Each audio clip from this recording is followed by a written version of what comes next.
Merci d'être de plus en plus nombreux à chaque masterclass depuis ce matin. Alors là, nous avons la chance, et vous avez la chance, de passer un moment avec Emmanuel Rion. Bonjour. Bonjour. J'espère qu'on vous entend.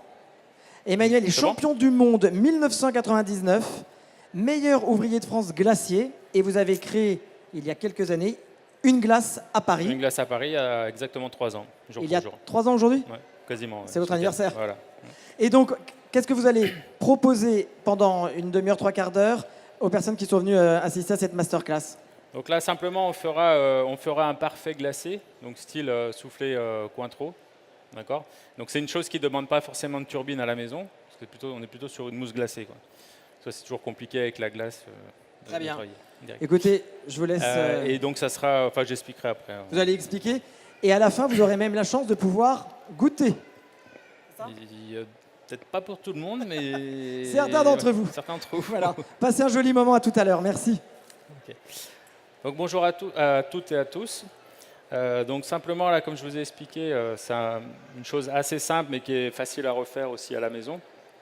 Donc ça sera une mousse glacée, style soufflé au Cointreau. Vous pouvez parfumer après ce que vous voulez, mais c'est surtout d'expliquer les bases. Donc dans le dessert, on aura aussi, donc il y a un biscuit, je ne vais pas démontrer, mais on a un biscuit qui sera penché au Cointreau. Vous aurez un petit parfait soufflé glacé au Cointreau, un sorbet orange carotte gingembre et une petite meringue italienne au yuzu. Voilà, donc dans les glaces, il y a plusieurs choses. Il y a les crèmes glacées, il y a les sorbets et il y a ces fameuses mousses glacées ou parfait glacé ou soufflé glacé. Donc on va regarder tout ça. Alors, pour les soufflés glacés, donc en général, on est sur sucre, jaune d'œuf. Ensuite, on a de l'eau pour faire un sirop avec le sucre. Gélatine, ce n'est pas forcément obligatoire, mais on peut utiliser de la gélatine feuille, de la gélatine poudre. C'est simplement pour avoir une texture qui soit plus homogène en congélation. Parce que la congélation, on a un souci avec l'eau. Il y a beaucoup d'eau qui est contenue dans les produits. Dans la crème, il y a 90% d'eau, voire plus. Et cette eau-là, au congélateur, elle peut cristalliser. Donc le fait de mettre de la gélatine ou de l'agar-agar ou des choses comme ça vont fixer l'eau. Okay. Alors, donc pour un parfait glacé, donc, ce qu'on va faire, on va cuire le sucre.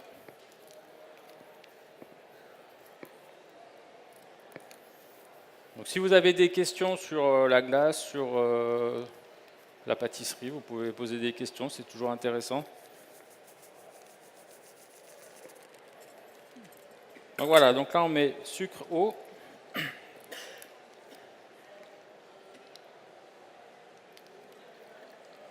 je ne sais pas si vous avez les recettes, je ne pense pas. Donc on est sur, en gros, 660 g de sucre. Là, c'est un peu plus petit, mais 250 g d'eau. Donc là, on va faire un sirop avec. Ouais. Donc l'induction.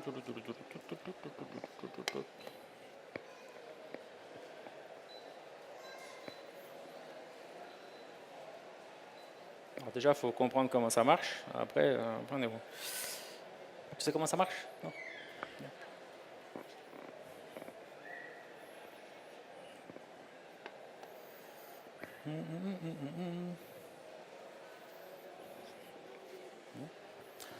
Vous faites chauffer sur une plaque induction qui normalement doit démarrer.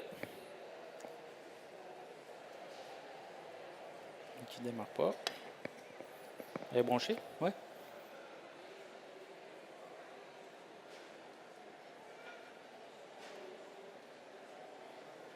Non. C'est pas possible. Ah. Non.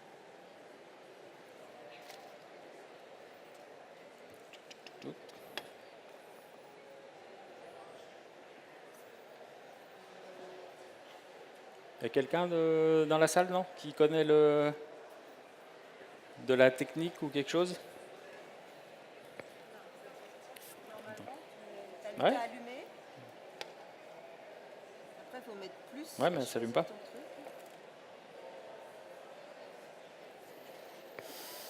Bon, il y a écrit lock, donc c'est fermé. Lock, c'est que c'est fermé. Ouais, mais elle se met pas en... Oui.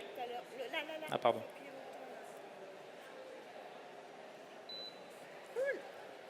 Bravo. Ça marche. Trop fort. Voilà, 20, 30, c'est cool. Merci. Alors, donc, on a le sucre qui rentre en cuisson. On va avoir des jaunes d'œufs aussi qui sont là.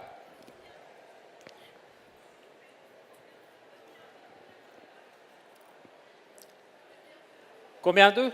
Alors, vous avez 660 g de sucre, 250 g d'eau, 540 g de jaune. Là, on a un petit peu moins, c'est une quantité un peu plus petite.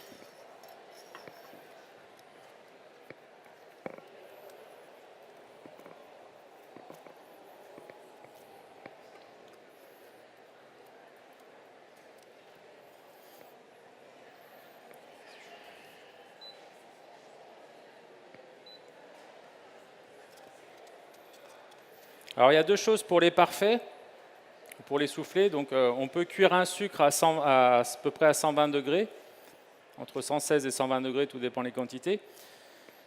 Et un truc qu'on peut faire aussi, c'est continuer à cuire le sucre un peu plus au caramel, redécuire avec un peu d'eau et le remonter à 120, ce qui vous permettra d'avoir un côté caramélisé de votre parfait. Donc, c'est toujours intéressant à travailler. Alors ensuite, on a la crème qui va être montée.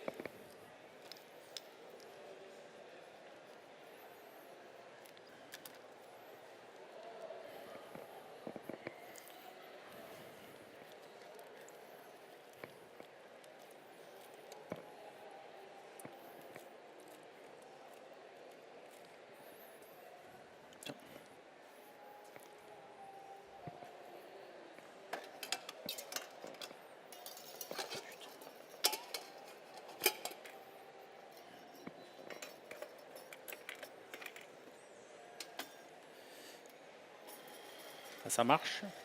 Bon.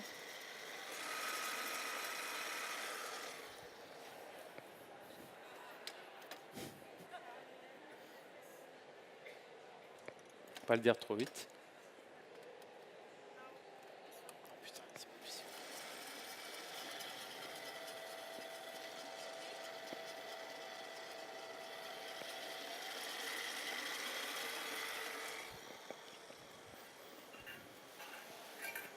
Alors, ici.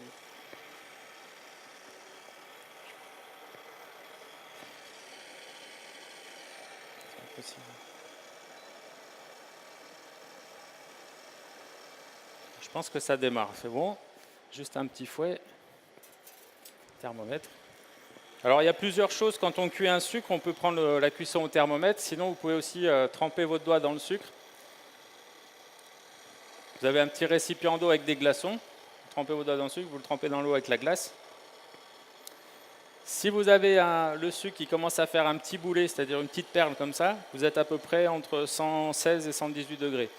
Si votre sucre commence à être un petit peu plus ferme, vous allez être sur 121, 122. Et après, s'il est cassant, on est passé au-dessus, on est passé à peu près à 140, 145 degrés. Bon, maintenant, il existe les thermomètres, qui sont pas mal aussi. C'est pas toujours fiable, ça marche pas toujours, tout dépend des quantités.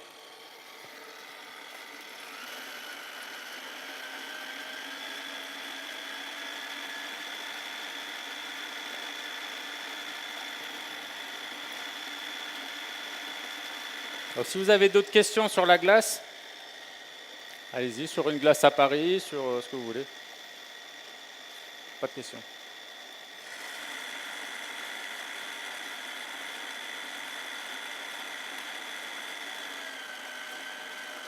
Alors les crèmes qu'on utilise en général, c'est crème à 35%, crème fleurette.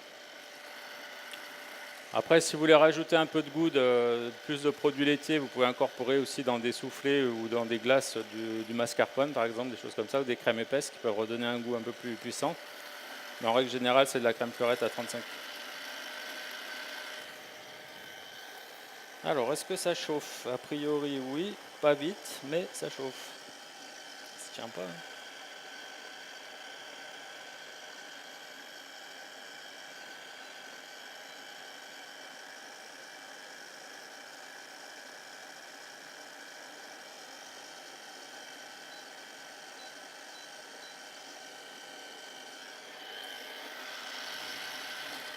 Tu peux surveiller?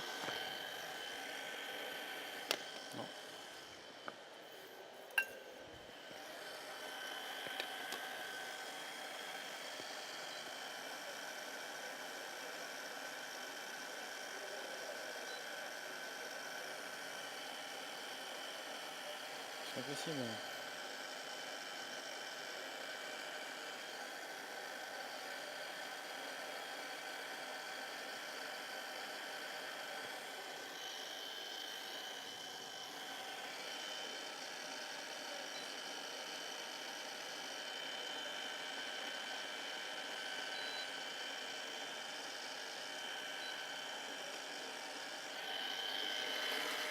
Un petit peu plus. Tu sais, j'ai un réel problème là, mais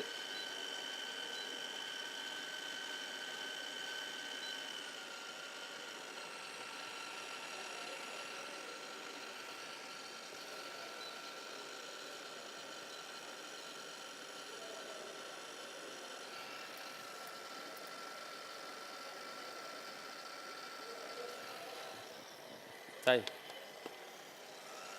Ça va marcher. On peut mettre un petit peu plus encore.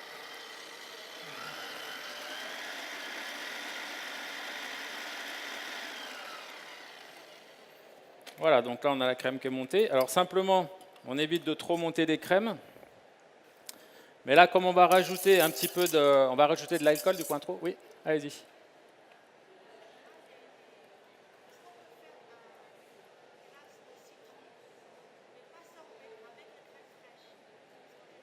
Ah, oui, bien sûr.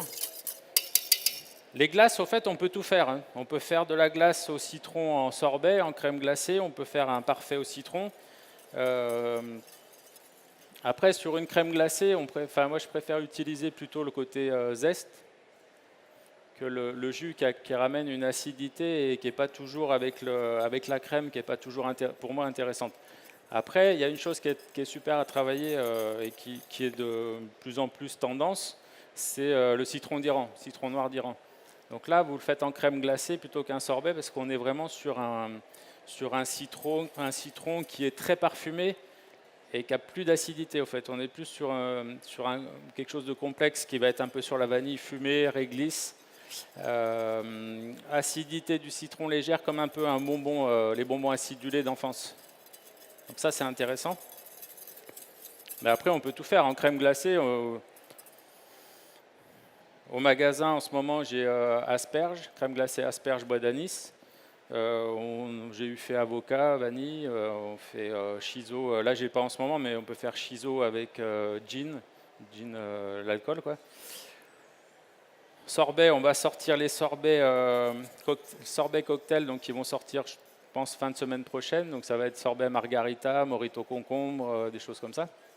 Et là, on est vraiment sur un cocktail glacé sans la glace qui est rajoutée dans les bars. Avec finalement, vous avez très peu d'alcool, très peu de parfum, parce que vous avez 3/4 de glace, de glaçons. Que là, ça sera 100% sorbet.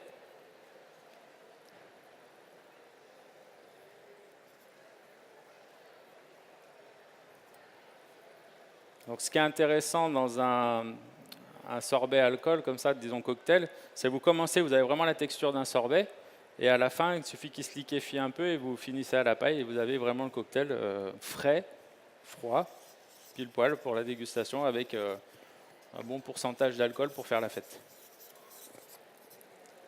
Et on aura aussi un sorbet pastis. Ça tombe bien avec la Coupe du Monde de foot. Et sinon, après, en glace, on peut tout faire. Hein. On peut faire des crèmes glacées au brocoli, sorbet aux oignons fumés. J'avais fait aussi sorbet à l'ail fumé du Japon.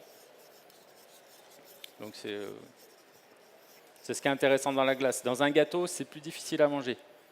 Dans de la glace, un sorbet, une boule de glace, une dégustation, ça passe. Voilà, donc là, le sucre a commencé quand même à cuire petit à petit. Donc là, on est à 108, 109.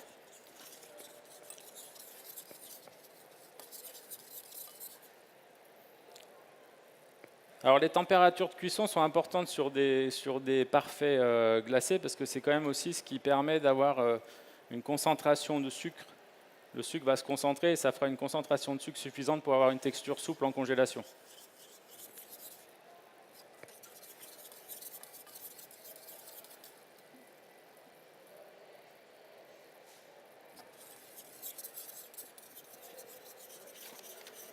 Alors le soufflé glacé au Cointreau ou au Grand Marnier, je veux dire, ça c'est des grands classiques qui sont intéressants. Vous pouvez simplement à la maison faire cette recette. Mettez un fond de biscuit ponché, un fond de biscuit génoise, des choses comme ça, ponché avec ponché au Cointreau. Ensuite, vous mettez votre parfait qu'on est en train de réaliser. Et le classique, normalement, vous poudrez cacao dessus. Donc c'est simple, pas besoin de turbine, de machine pour turbiner. Et ça reste intéressant. Après, si vous voulez faire des glaces à la maison aussi, il y a des petites astuces qui sont intéressantes. C'est avec les nouveaux petits robots coupes qui existent, sans citer de marque, qui mixent très bien. Vous pouvez mettre des fraises que vous prenez fraîches, vous les mettez au congélateur. Vous faites un petit sirop avec sucre, eau, un petit peu d'agar-agar ou un peu de gélatine. Versez dessus, vous mixez rapidement. Donc avec la force qu'ont les nouveaux petits robots comme ça, vous pouvez avoir une texture à peu près agréable. Mais c'est plus intéressant que des fois que d'acheter. Si vous voulez acheter des turbines pour la maison, il faut déjà taper sur des prix un peu hauts quand même. Voilà, donc là le parfait. Donc on a cuit le sucre à 120 degrés, versé sur les jaunes. Là on va laisser monter tranquillement.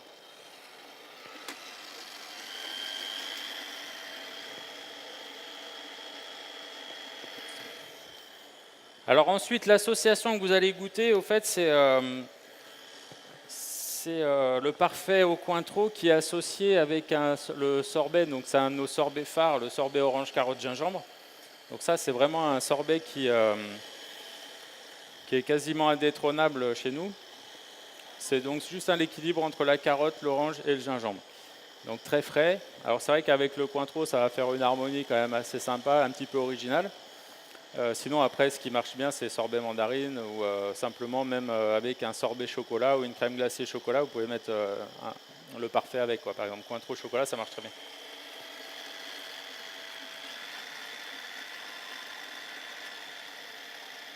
Donc là, on va laisser monter tranquillement. Donc ici, ce que je vais faire, je vais incorporer le Cointreau.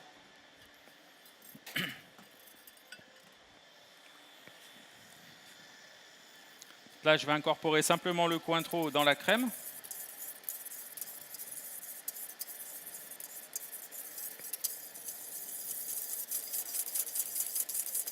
Alors c'est toujours intéressant quand vous travaillez ou en pâtisserie ou dans la glace ou dans ce que vous voulez. Si vous avez de l'alcool, c'est plus intéressant de la rajouter dans la crème. Vous continuez à monter un petit peu avec l'alcool. Et ensuite, vous incorporez dans l'autre mélange, souvent c'est une pâte à bombe, des choses comme ça. C'est préférable de faire ça, parce que si vous rajoutez du liquide, une fois que vous avez fait votre mélange, vous retombez tout votre appareil.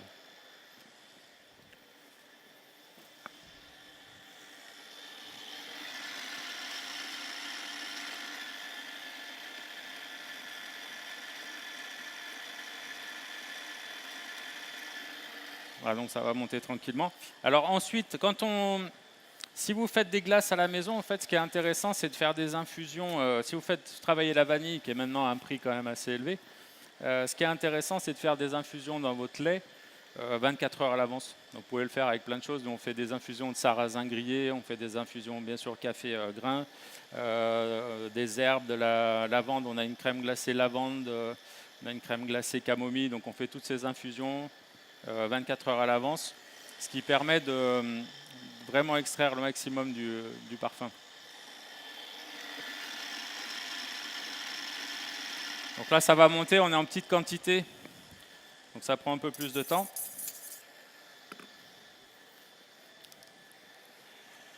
Alors l'idée de souffler, simplement on l'avait remis au goût du jour, nous, j'avais remis au goût du jour chez une glace à Paris. J'avais sorti l'orange. Donc c'est une orange givrée, comme ça se faisait il y a longtemps. Ça, c'est des vieux desserts, mais qui sont toujours intéressants. Donc l'orange, je la creusais, blanchie, donc la demi-orange, blanchie 3 fois dans l'eau. C'est-à-dire vous mettez votre orange, vous faites chauffer l'eau, bouillir l'eau, vous changez l'eau, vous repartez à froid, vous faites bouillir 3 fois comme ça. Et ensuite, vous commencez à faire un sirop avec du sucre. Et petit à petit, tous les jours, vous rajoutez du sucre et on fait ça à peu près 4 fois. Donc en gros, vous pouvez partir sur, on va dire schématiquement, une orange, vous mettez 150 grammes d'eau, donc vous avez blanchi 3 fois. Hein. Vous mettez 150 grammes d'eau, 50 grammes de sucre, faites un premier bouillon. Vous laissez refroidir tranquillement comme ça, filmez. Le lendemain, vous refaites chauffer en rajoutant 50 grammes de sucre en plus. Faites chauffer, vous laissez refroidir tranquillement, et une troisième fois avec 50 grammes. Et ensuite, ce que vous pouvez faire, c'est rajouter aussi un peu d'alcool. Comme ça, l'orange va prendre le goût. Et ce qui va permettre à cette orange d'être souple en congélation. C'est-à-dire quand vous allez couper, vous pourrez couper et manger la coque d'orange. Alors qu'en général, quand on prend une orange givrée, la coque, c'est juste une orange qui a été mise au congélateur. Donc ça peut être fait simplement à la maison si vous avez un peu de temps aussi.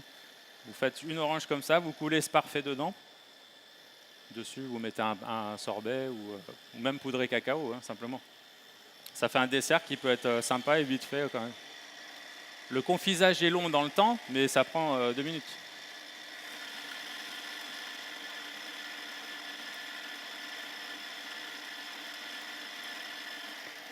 Donc ça, vous pouvez le faire aussi, c'est avec ce... Vous voyez ? Faites la même chose pour des petites lamelles comme ça, c'est le même process.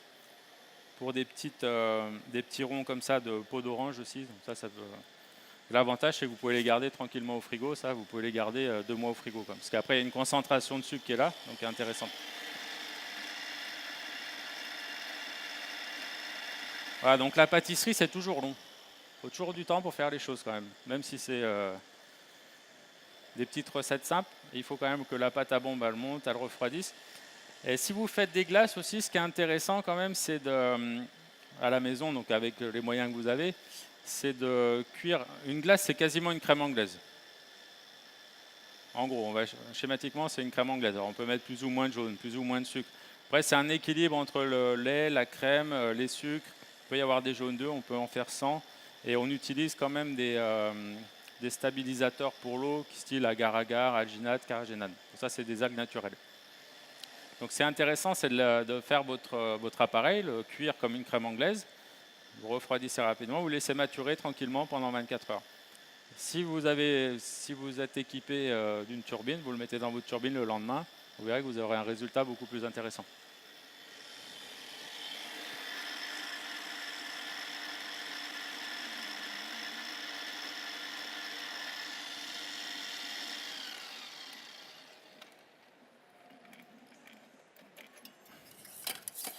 Voilà, et la particularité aussi d'une pâte à bombe pour un gâteau glacé, vous voyez, on est quand même très riche même si vous n'aurez pas la sensation de sucre, mais on est quand même assez riche en matière grasse, et donc la matière grasse des jaunes d'œufs et en sucre, pour avoir justement un équilibre en dégustation. C'est-à-dire que quand vous allez congeler l'appareil, vous aurez juste une texture qui sera intéressante à dégustation. Une dégustation d'entremets glacés, c'est à peu près entre moins 8 et moins 12 degrés. Une glace, quand on la sort de turbine, on est à peu près à moins 8. Donc c'est pour ça aussi que c'est intéressant de le savoir, parce que quand vous achetez des glaces, souvent vous les mettez au congélateur, vous les sortez, vous les mangez tout de suite. Et obligatoirement, un congélateur, c'est moins 20, moins 22. Quoi qu'il arrive, elles seront un peu dures. Sauf si vous êtes sur des glaces industrielles foisonnées à 100% avec de l'air. Donc là, c'est quasiment une mousse glacée. Mais si vous achetez des glaces chez un artisan, pensez à sortir votre glace un petit peu à l'avance au réfrigérateur, à peu près un quart d'heure, 20 minutes. Et après, vous la servez. Vous verrez que les textures sont beaucoup plus intéressantes et les goûts aussi. Donc là, c'est pour ça qu'on n'est pas sur un parfait, sur une pâte à bombe comme pour une mousse, pour un gâteau. Mousse chocolat où des fois on va être beaucoup plus léger. Là, on a besoin d'avoir quelque chose qui soit un peu plus compact. Alors après, si vous voulez vous aventurer un peu, vous pouvez faire la même recette et simplement en remplaçant le Cointreau par un bon whisky un peu tourbé. Ça, c'est super intéressant avec du chocolat, par exemple, ou avec du café. Il y a plein d'alcool maintenant. On utilise... l'alcool a été un peu mis de côté dans la pâtisserie. Et nous, en glace, moi j'essaie de le remettre en avant parce que les gens adorent ça, quoi. Tout le monde rigole, mais ça plaît, quoi. Et l'alcool est quand même un sacré vecteur de goût, hein. Ben, il faut des bons alcools. Si vous prenez des alcools médiocres, là, vaut mieux rien mettre, quoi. Et c'est vrai qu'en pâtisserie, nous, maintenant, on peut utiliser des alcools qui sont à 60 degrés. Donc les alcools à 60 degrés, en fait, sont plus concentrés en goût. On en met moins. Donc on rajoute moins de sucre, moins de liquide. Si vous prenez un exemple d'un Cointreau 40, un Cointreau 60, Cointreau 60, vous pouvez les trouver maintenant dans les magasins professionnels. Il y en a de plus en plus, donc ça, vous pouvez le trouver. Et du coup, vous rajoutez moins de sucre, parce qu'il y a beaucoup moins de sucre dans un 60 que dans un 40, donc vous rajoutez moins de sucre dans vos desserts et vous parfumez plus. Si vous utilisez des mauvais alcools, vous allez rajouter beaucoup de sucre et ramener aucun parfum, quoi. Okay. Alors là, on est quasiment sur une mousse.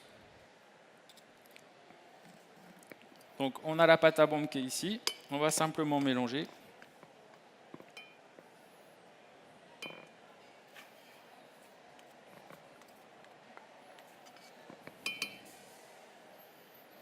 Alors, une chose qui peut être sympa aussi là-dedans, c'est de rajouter des fruits confits qui ont été macérés aussi.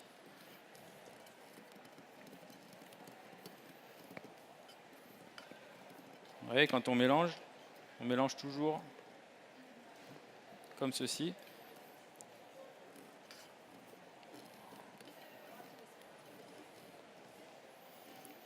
Donc c'est pour ça que c'est un peu compliqué en démonstration sur un temps donné comme ça de la glace, parce que sur une mousse chocolat, on peut la faire, on la met au frigo, on peut monter un gâteau à peu près, on démoule. Là, vous voyez, on est un petit peu plus souple, ce qui est normal, ça congèle tranquillement. Oui. Voilà, donc ça, on peut faire passer. Ouais. Donc ça, si vous voulez, en gros, ici, vous avez c'est là, hein. Ici, vous avez un biscuit à la farine de riz. Donc ça, c'est intéressant maintenant de travailler. Vous pouvez prendre les mêmes recettes que vos biscuits génois, ça, mais vous pouvez travailler avec de la farine de riz, donc qui est sans gluten, normalement. Il faut vérifier quand même, parce qu'il faut que ce soit 100%. Vous pouvez travailler avec des farines de sarrasin, vous pouvez travailler avec plein de choses qui vont vous amener du goût, et bien sûr, par rapport au problème qu'il y a maintenant avec le gluten, qui peut vous apporter des solutions. Donc ce biscuit qui fait à peu près à peine 1 cm de haut, bien ponché avec de l'alcool, ponche à l'alcool. Ensuite, vous coulez votre parfait, par exemple. Vous faites votre sorbet, vous l'achetez chez un artisan ou vous voulez le mieux chez un artisan quand même. Vous pochez.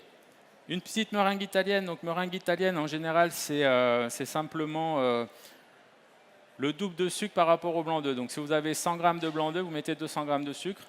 Vous mettez à peu près 25% d'eau. Si vous avez du glucose à la maison, une petite noix de glucose dedans pour éviter que le sucre cristallise.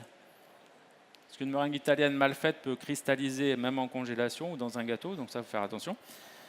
Et après, là, j'ai parfumé avec une poudre de yuzu du Japon, donc vous pouvez parfumer à ce que vous voulez. Même remettre un peu d'alcool, par exemple. Et ça c'est des recettes de la meringue italienne comme ça, peut vous servir si vous faites aussi une omelette norvégienne. Vous pouvez la faire avec ce parfait, votre biscuit ponché. Vous remettez de la meringue italienne, passez au four, vous flambez. D'accord ? Et ensuite, dessus, donc, vous avez le petit sorbet, donc un de nos best-of d'une glace à Paris, donc, qui est orange, carotte, gingembre. Et donc la meringue yuzu. Et ensuite, je vais juste vous montrer une petite truc pour le décorer.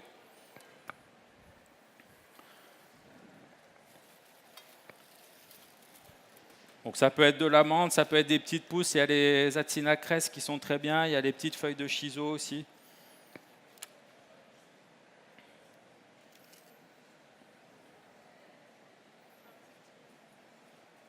Alors le gros avantage d'un dessert comme ça, c'est que finalement vous faites ça à la maison, vous préparez, vous voyez, ça c'est des petites sphères en plastique, hein, vous pouvez trouver ça, c'est assez sympa.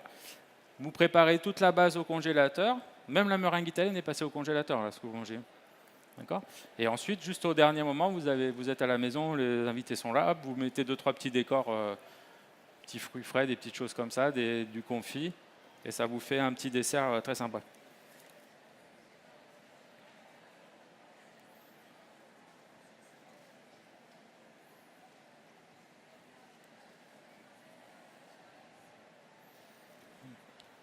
Ensuite, on peut rajouter 2-3 petits zestes comme ça. Hop.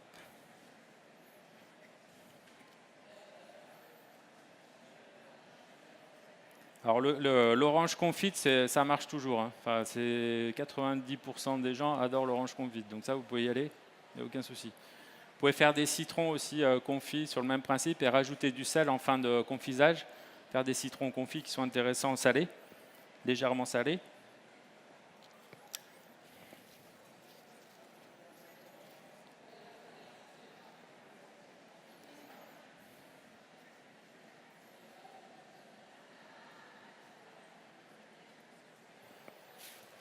Après, une autre petite chose qui est sympa, moi j'aime bien utiliser, ça se mange pas mais c'est sympa pour décorer, c'est le bergras. Vous trouvez ça chez les fleuristes,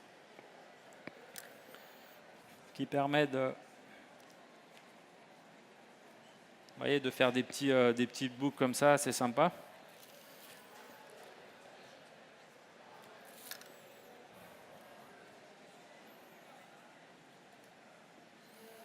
Juste vérifier par rapport à la hauteur.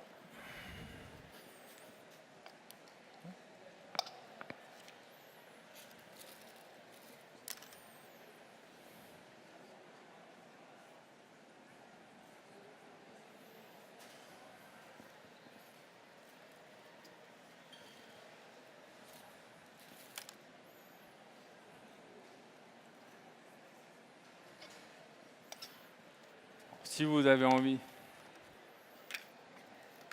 pouvez mettre des feuilles d'argent. Ça se trouve facilement, c'est tout bête et c'est vrai que ça ramène un côté précieux à un dessert.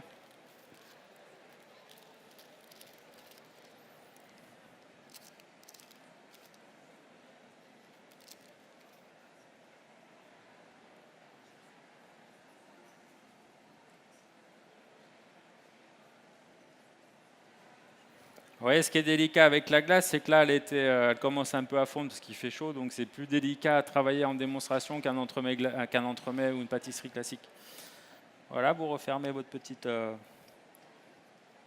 boîte comme ça et vous pouvez le poser simplement sur une assiette.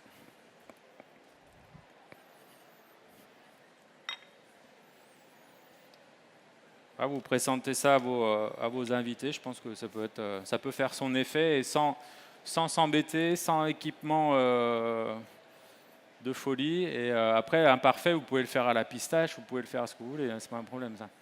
Mais c'est plus dans l'idée de comprendre pourquoi on met des choses, les ingrédients et tout ça. Ok ?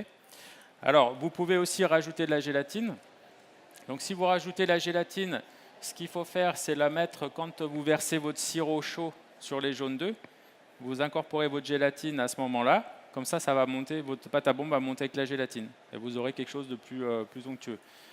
Gélatine de poisson ou gélatine feuille, voilà, ça chacun choisit sa gélatine. Si vous voulez en mettre, pas obligé d'en mettre. Si vous en mettez, vous aurez une texture qui sera un peu plus intéressante.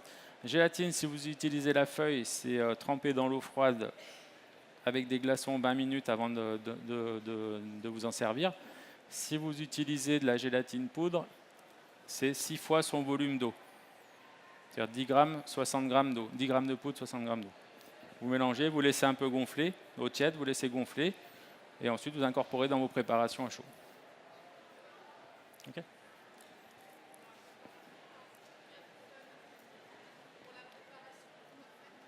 Oui. Combien de feuilles? Alors là, je vais vous dire ça tout de suite. Sur ce que je vous ai dit, 250 grammes d'eau, il y a à peu près 12 grammes de gélatine. Et ensuite, vous avez c'est une recette un peu plus grosse, mais vous avez 2 kg de crème. Fouettez. Ah oui, on ne fait pas des...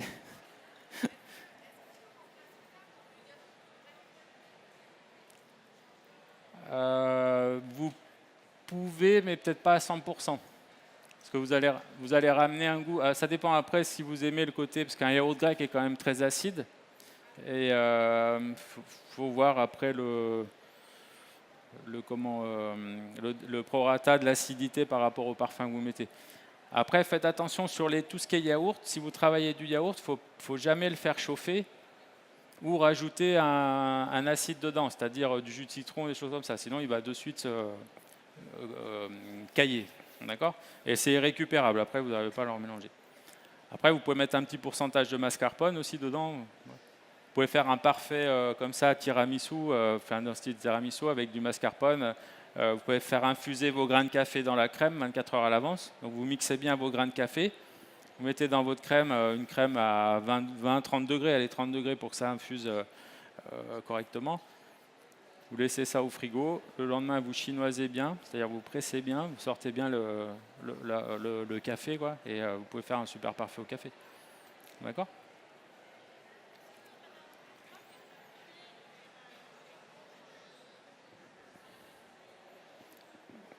Qu'elle vienne, oui.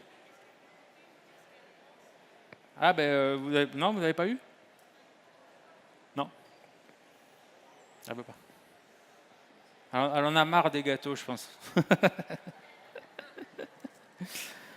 Donc voilà, vous voyez, c'était simplement pour vous donner une ou deux astuces. Et puis un petit côté présentation qui peut être sympa à la maison. Vous faites ça à l'avance chez vous. Hop, vous ramenez ça. Alors, ce qui peut être fait aussi... c'est d'utiliser les siphons après. Donc les siphons, si vous voulez faire un siphon en plus pour ajouter dessus, vous mettez à peu près, pas dire de bêtises, c'est 200 grammes de lait, de crème, 80 grammes de jaune et le sucre à peu près 20-30 grammes, tout dépend ce que vous voulez. Ça, c'est à peu près la base d'un siphon. Il faut qu'il y ait des jaunes d'œufs et de la crème. Mettez ça avec, ici on aurait pu mettre par exemple un siphon vanille avec ou des choses comme ça. Et là vous les mettez 3-4 heures à l'avance, vous mettez votre appareil dans le siphon, vous le fermez, vous mettez une cartouche, surtout vous ne faites rien, vous le mettez au frigo. Quand vous voulez vous en servir, juste le mixez un tout petit peu et vous servez vous finissez vos desserts. Voilà, c'est tout pour aujourd'hui. Merci.